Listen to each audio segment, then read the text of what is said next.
के सभी दर्शकों को जय श्री कृष्णा, प्रणाम, नमस्कार। आज हम आपके सामने इस चार्ट के बारे में जो चर्चा करने वाले हैं, बिल्कुल मिस मत करिएगा, क्योंकि हम आपको कुंडली देखने की प्रक्रिया बताएंगे, कुंडली देखने का सूत्र बताएंगे। और यही नहीं कि हम बताएंगे, ये फ्यूचर टेंस नहीं है, प्रेजेंट की बात कर रहा हूँ। फ्यूचर में हम क्या करेंगे ये तो हम खुद नहीं जानते, क्योंकि ईश्वर कल के लिए मालिक है, आज के लिए भी ईश्वर ही मालिक है। वर्तमान में हम जिए तो अच्छा है। यह जन्म कुंडली में आपको यह देखना है कि कौन से भाव का कौन सा ग्रह कारक है। यदि आपने यह जान लिया तो आपको उपाय करने में कोई दिक्कत नहीं आएगी। यदि आपने फार्मूला जान लिया तो आप किसी की कुंडली देख करके उस फार्मूले के द्वारा किसी का भला कर सकते हैं। और हाँ, अपने लाभ के लिए नहीं, किसी का भला हो यह उद्देश्य बनाकर आप किसी की कुंडली देखिए। लाभ ना हो आपका, परंतु भला किसी का हो, क्योंकि भला का उल्टा लाभ होता है और लाभ का उल्टा भला होता है। जब आप किसी का भला करेंगे तो निश्चित ही है कि वो आपको लाभ भी देगा, क्योंकि लाभ, हानि, जीवन, मरण, यश, अपयश ये आपके कर्मों के अधीन है। तो अधिक विलंब ना करें और आइए चलते हैं। हम आपको यही बता दें, हम कोई यूट्यूबर नहीं है, हम केवल आपको ज्योतिष के सॉल्यूशन, ज्योतिष के तथ्यों का एक सूत्रात्मक विवेचन देते हैं। अब इस कुंडली में आप ध्यान से देखें, वृष लग्न की कुंडली मैंने बनाई। ये किसी व्यक्ति विशेष की कुंडली नहीं है, ये आपको समझाने के लिए है। जन्म कुंडली में लग्न के अंतर्गत वर्तमान में वृष राशि है और वृष राशि का स्वामी शुक्र है, इसलिए लग्न का स्वामी शुक्र हो गया। यदि जन्म कुंडली में ये लग्न का स्वामी बुरा हो जाए तो आपको हताश नहीं होना है, आपको दूसरे नंबर पे चले जाना है। लग्न कुंडली के अलावा आप अपनी चंद्र कुंडली देख लीजिए। क्या आपकी चंद्र कुंडली जहां चंद्रमा बैठा है वो चंद्र कुंडली हो जाती है। चंद्र कुंडली, लग्न कुंडली और तीसरी सूर्य कुंडली, इन तीन कुंडलियों के बाद आपको चौथी कुंडली की वार्ता करनी चाहिए। पहले आपको इन तीन कुंडलियों का ही विशेष महत्व समझना होगा। लग्न कुंडली यदि कमजोर है तो आप किसी ज्योतिषी से पूछते हैं, वो बताता है आपका लग्नेश ही कमजोर हो गया। आप हरास हो जाते हो, निराश हो जाते हो। नहीं जी, बिल्कुल निराश नहीं होना, आपको दूसरा पॉइंट ले लेना है, चंद्र कुंडली देख लेना है।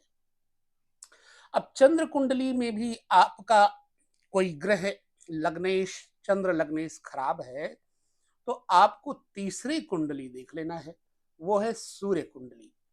अब तीनों कुंडलियों का आपसी तालमेल कर लेना है।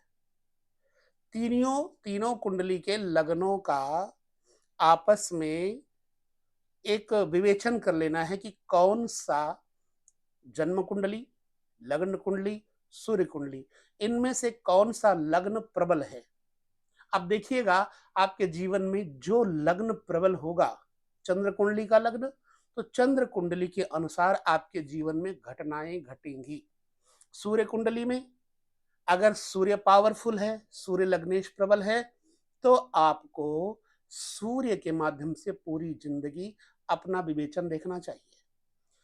हालांकि लग्न कुंडली का महत्व तो बहुत है, नो डाउट, लेकिन एक और आता है, वो नवमांश कुंडली है। जब आपका लग्न कुंडली, चंद्र कुंडली और सूर्य कुंडली तीनों ही भाव खराब हो जाए तो क्या आप निराश हो जाएंगे? नहीं, आपको कंपैरिजन करना है कि सूर्य कुंडली बढ़िया है कि चंद्र कुंडली बढ़िया है कि लग्न कुंडली बढ़िया है।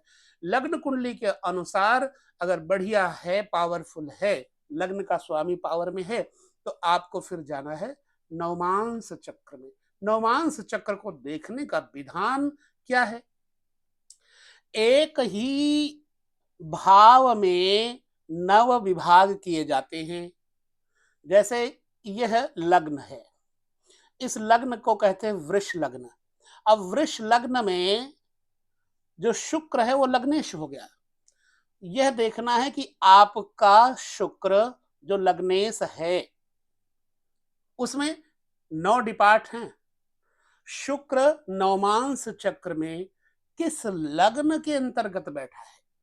यदि नवमांस में आप जाएं और नवमांस कुंडली में भी आप देखें कि वृष लग्न है नवमांस का, तो आपकी वह लग्न विशिष्ट रूप से उच्च हो गई। ऐसी अवस्था में यदि लग्नेश शुक्र अपनी ही राशि जैसे वृष में या फिर तुला में बैठा है और कहीं विशेष बुरे अंश में नहीं बैठा होगा, तो आपका नवमांस बढ़िया है। अब नवमांस में कैसे जाने कि हम बुरा अंश कौन सा है? मान लीजिए नवमांस चक्र है, ये वृष लग्न है, नवमांस चक्र है, ठीक। इस नवमांस चक्र में जन्म कुंडली के अनुसार आपका शुक्र ही नवमांस चक्र का लग्नेश हो गया या वृष लग्न में ही शुक्र बैठा है, परंतु लग्न में शुक्र बैठा है। अब जन्म कुंडली के अंदर शुक्र बैठा है वृष में, तो आपको देखना नवमांस चक्र में कि वो शुक्र कहाँ बैठा है। जब आप नवमांस कुंडली में जाएंगे तो शुक्र को देखेंगे। अब हम आपको आगे चर्चा करते हैं। यदि जन्म कुंडली के बाद नवमांस कुंडली में शुक्र धन भाव में बैठा है तो उसको कहेंगे धनांश।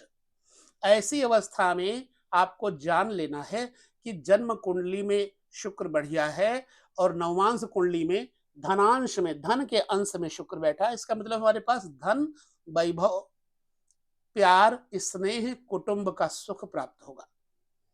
यहीं पर जो शुक्र तीसरे घर में आ जाए तो कहेंगे सहजांश, भाई बंधुओं के अंश में बैठा है तब भी बढ़िया होगा।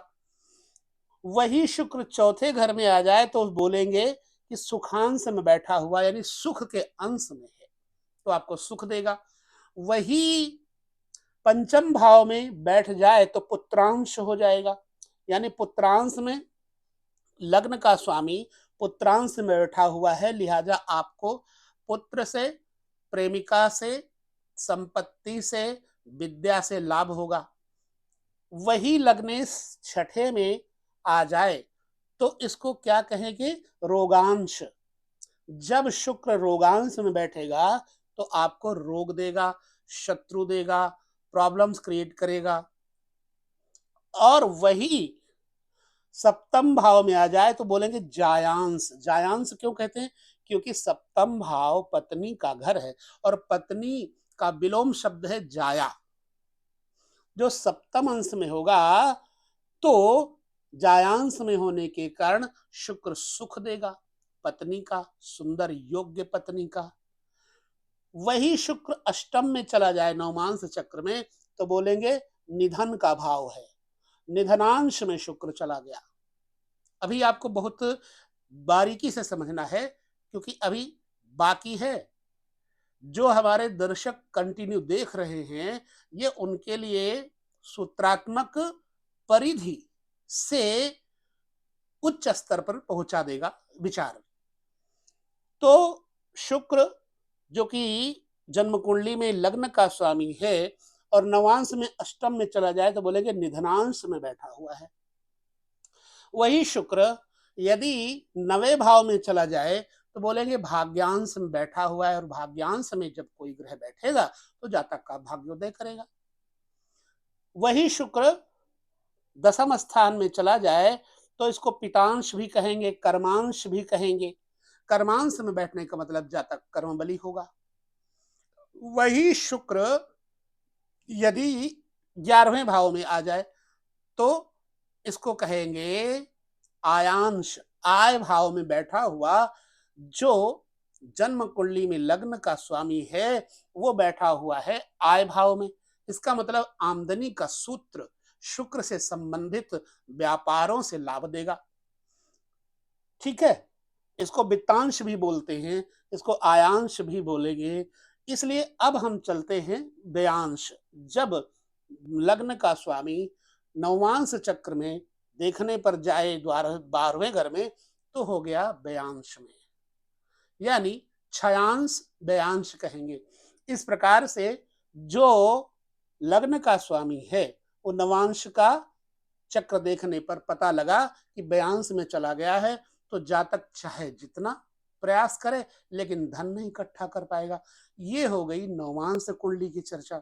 अब हम यहाँ और चर्चा कर लेते हैं, फिर हम जन्म कुंडली पर आ जाते हैं। यदि ये जन्म कुंडली में देखा जाए तो कारक का बड़ा महत्व है। कारक ग्रह कौन से भाव का कौन सा ग्रह कारक है। चूंकि यहां पर लग्नेश शुक्र हो गया, लग्नेश भी हो गया और षष्ठेश भी हो गया, छठे भाव का स्वामी भी है। ठीक, यदि यहां का स्वामी शुक्र खराब है तो आपको हरास नहीं होना, मैं पहले कह चुका हूं। आपको देखना है सूर्य कहां पर है, क्योंकि लग्न का कारक सूर्य होता है। जब आपका शुक्र खराब होगा, परंतु सूर्य आपका जो लग्न का कारक है अगर कहीं पंचम में बैठ जाए, नवम में बैठ जाए, दसम में बैठ जाए, आमदनी में बैठ जाए, समझ लेना आपका शुक्र अब निष्प्रभावी हो जाएगा। कुछ प्रभाव रहेगा परंतु विशेष प्रभाव सूर्य कारक का भी देखना है। लग्न, लग्नेश और कारक, इसी प्रकार से दूसरे भाव के कारक को समझना होगा।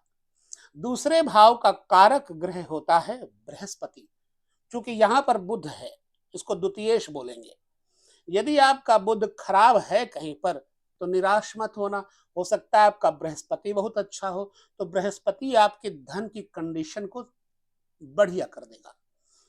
यहां का बृहस्पति कारक हो गया, लग्न का सूर्य कारक हो गया, तीसरे भाव का कारक मंगल हो गया। चूंकि यहां अभी चंद्रमा है, इस समय तृतीय चंद्रमा है, लेकिन कारक, कई लोग पूछते हैं कारक क्या होता है। कारक होता है किसी भी व्यक्ति की अपनी प्रॉपर्टी पर पूरा हक होता है, अधिकार होता है, वो वहां का पूर्ण स्वामित्व रखता है। तो कारक का मतलब होता है वहां का स्वामित्व उसके हाथ में, उसके अंडर में है। यानी यहाँ का स्वामित्व मंगल के अंडर में है। बेशक चंद्रमा खराब हो जाए लेकिन मंगल अगर अच्छा है तो आपकी जिंदगी में प्रसन्नताएं आएंगी। ठीक है, पुरुषार्थ आएगा, साहस धैर्य आएगा, भ्रातृभाव का सुख आएगा। इस प्रकार से यहां पर अब हम देखें तो वर्तमान में सिंह राशि और सिंह राशि का स्वामी सूर्य है, तो यहां चतुर्थेश तो सूर्य हो गया, लेकिन चतुर्थ का कारक ग्रह देखना है, क्या वह भी खराब है। चतुर्थ का कारक चंद्रमा होता है। चलिए दो पार्ट करते हैं। यदि चतुर्थ भाव का स्वामी सूर्य है, चतुर्थ भाव में ही बैठा हुआ है, आप कहेंगे बहुत बढ़िया है, जीवन में आपके सुख, वाहन, मकान, माँ का सुख। लेकिन जस्ट अगर आपका चंद्रमा जो यहाँ का कारक है छठे में बैठ गया होगा, आठवें में बैठ गया होगा, या 12वें में बैठा होगा, या यहाँ का जो स्वामी कारकांश कारकत्व है, जिसके पास स्वामित्व है चंद्रमा, नीच का हो जाए या फिर पापी हो जाए। कब होता है पापी? पराशर ऋषि के मतानुसार चंद्रमा पापी होता है कृष्ण पक्ष की छठी से लेकर चतुर्दशी तक। तो अगर चंद्रमा खराब हो गया, चतुर्थ भाव का कारक, बेशक चतुर्थ भाव में सूर्य अच्छा है, लेकिन चतुर्थ भाव का कारक चंद्रमा पापी हो गया। जैसे कि मैंने बताया, कृष्ण पक्ष की छठी से चतुर्दशी के बीच का चंद्रमा बड़ा ही बुरा हो जाता है, पापी हो गया। अब आपको चाहे जितना सूर्य देगा लेकिन चंद्रमा आपको संभाल नहीं पाएगा। क्योंकि चतुर्थ भाव का कारक स्वामित्व मालिक बुरा हो गया। इसी प्रकार पंचम भाव का स्वामित्व किसके हाथ में है? बृहस्पति के हाथ में है। यदि यहाँ का स्वामी चूंकि बुध है, बुध अच्छा है, पंचम में भाव बैठा है, लेकिन आपका फल बुरा हो रहा है, तो देखेंगे कि पंचम भाव का कारक जो कारक ग्रह है बृहस्पति वो बुरा है, तो आपको पंचम भाव का स्वामी बुध फल कैसे अच्छा देगा। अब चलते छठे भाव के कारकत्व पर। छठे भाव का कारकत्व किसमें है? यहाँ का कारकत्व है मंगल और शनि के पास। यहाँ पर बैठे हुए ग्रह अगर सौम्य हैं, जैसे चंद्रमा, शुक्र इत्यादि, तो यहाँ अच्छा फल नहीं देंगे, क्योंकि यहाँ का कारकत्व मंगल और शनि के पास है। यदि यहाँ पर मंगल और शनि में से कोई बैठे होगा, या मंगल शनि का कोई मित्र ग्रह बैठा होगा, तो आप निश्चित माने कि आपके ऊपर शत्रुओं का कोई दबाव नहीं पड़ेगा। बेशक आपका शुक्र निष्प्रभावी है, लेकिन आपका कारक जो छठे भाव का स्वामी है, जैसे कारक है मंगल और शनि, वो आपको बुराई से बचाएगा, शत्रुओं से बचाएगा, रोग से बचाएगा, कर्ज से बचाएगा, क्योंकि छठा भाव रोग, शत्रु इत्यादि है। सप्तम भाव का कारक शुक्र होता है। बेशक यहाँ इस टाइम देखें तो मंगल यहाँ का स्वामी है, सप्तमेश कहा जाएगा, द्वादशेश मंगल कहा जाएगा, लेकिन कारक ग्रह शुक्र यदि शुभ बैठा है तो मंगल के बुरा होने पर भी बहुत बुरा असर नहीं होगा, थोड़ा होगा। अष्टम भाव का कारक शनि है, वर्तमान में यहाँ का स्वामी बृहस्पति है। बृहस्पति यहाँ पर बैठा होगा, ठीक बुरा करेगा, लेकिन यदि शनि यहां बैठ गया होगा तो आपको बुराई से बचा करके अच्छाई में लगा देगा। ठीक नवम घर में चलते, नवम घर का कारकत्व भी बृहस्पति के पास है। बेशक इस समय मकर राशि है, यहाँ पर स्वामी शनि हो गए। यदि बृहस्पति कारकेश जो हैं वो बढ़िया बैठे हैं, तो आपका शनि बहुत ज्यादा नुकसान नहीं करेंगे। दसम स्थान पे सूर्य, बुध, मंगल और बृहस्पति चारों ग्रह कारक हैं। यहां पर इसीलिए कोई ग्रह बैठता है शुभ तो आदमी को कर्म योग में अच्छा लगाता है। चार ग्रह कारक हैं यहां पर, फिर से कहूं, सूर्य, बुध, मंगल और बृहस्पति। इन चारों में से कोई भी ग्रह अगर अच्छा है तो मनुष्य कर्म बली होगा। एक बहुत बारीक बात है, जिंदगी में कोई भी व्यक्ति कर्म किए बिना नहीं रह सकता। अब यहाँ के चार चार ग्रह कारक हैं, कोई ना कोई ग्रह तो संभाल ही लेगा कर्म को, कोई ना कोई कर्म तो मनुष्य से करवाएगा ही ना, दाल रोटी चलाने के लिए, पालन करने के लिए। चलिए, बेशक यहाँ शनि है, लेकिन यदि बृहस्पति, सूर्य, मंगल, बुध में से कोई बुरा हो गया तो कर्म, व्यापार इत्यादि में नुकसान होगा। 11वें भाव का कारक बृहस्पति है, तो धन भाव बढ़ेगा, आमदनी बढ़ेगी। 12वें भाव का कारक शनि है, लेकिन यहां पर अगर शुक्र बैठा हो तो लाभ बहुत देता है। शुक्र यहां बैठा हो तो लाभ देगा, लेकिन यहाँ का कारकत्व तो शनि के पास है। शनि के साथ बैठे हुए सप्तमेश इत्यादि आदमी को बुरा प्रतिफल देते हैं। तो ये हो गया कारकत्व के ऊपर आपको बोध कराने का सटीक फार्मूला। ठीक है, अब इस वीडियो को हम कारकत्व के ऊपर जो बनाकर दिए, इससे आपको कितना ज्ञान मिला वो हमें जरूर बताइएगा, क्योंकि हमारा एक उद्देश्य है, एक लक्ष्य है कि आपको ज्योतिष के हर सूत्र को समझाना, बताना, ताकि आप अपनी कुंडली तो देख ही सको, किसी और को भी भ्रमित ना कर सको। सो इसलिए आपके साथ ये चर्चा मैंने की। आगे आपके कमेंट्स हमारे पास जो आएंगे उनका उत्तर भी दूंगा जरूर। लेता हूं विदा, नमस्कार, जय श्री कृष्णा, प्रणाम, सभी मंगल से रहें।